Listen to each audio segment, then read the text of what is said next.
Superpedret patrocina les notícies. I recordi, cada setmana vals de descompte amb les seves seccions estrella. Superpedret, per la seva millor compra.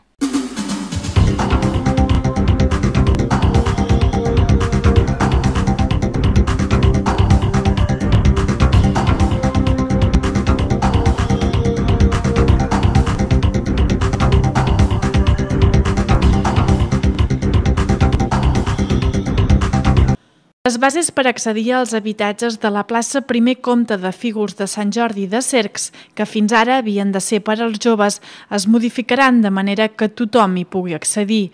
Així ho va decidir el ple celebrat ahir a l'Ajuntament de Cercs, amb els 5 vots a favor de Convergència i Unió i un vot en contra, el del regidor del PIBERA Cercs, Germán Sánchez. Els pisos són els dels blocs 5, 6 i 7 de la plaça Primer Comte de Fígols de Sant Jordi de Cercs. L'Ajuntament va comprar aquests pisos per tal d'encabir-hi les oficines d'Endesa i per solucionar els problemes d'insalubritat que tenien.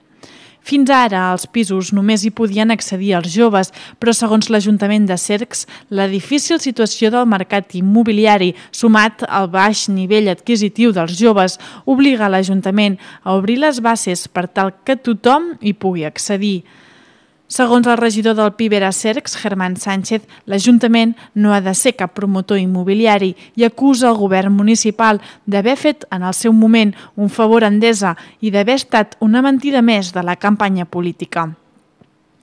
D'altra banda, recorda que ja ha interposat un contenciós administratiu pel qual potser aquests pisos s'hauran de tornar i, per tant, ningú estarà disposat a comprar-los. Per aquests motius, Germán Sánchez va votar ahir en contra. L'Ajuntament de Berga, finalment, ha pres la decisió d'acabar d'enderrocar les 3 cases mig esfondrades del carrer Agricultura. La decisió es va prendre després que el propietari de 2 de les 3 finques hagi ignorat la seva responsabilitat d'enderrocar els immobles, tal com se li va requerir en el seu moment. Per aquest motiu, l'Ajuntament fa càrrec dels treballs per ensorrar les cases dels números 3, 5 i 7.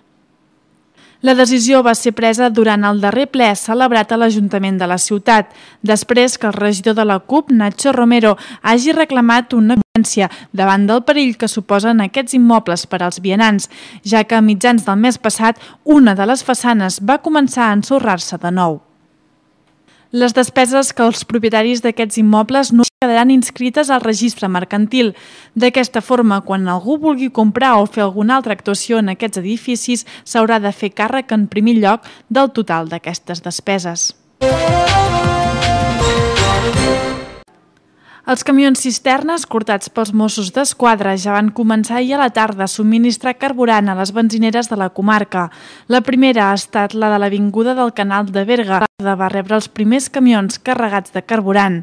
Tot i així, altres benzineres de la comarca continuen seques, fent comandes de carburant que no arriben.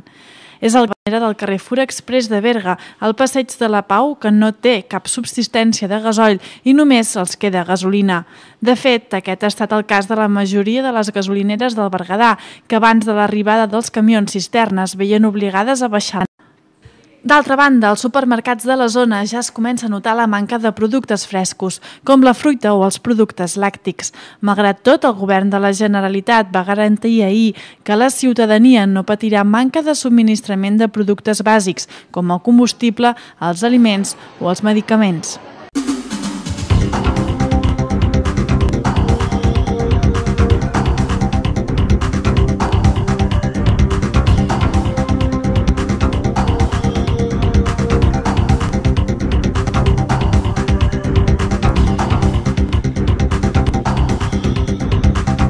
Superpedret patrocina les notícies.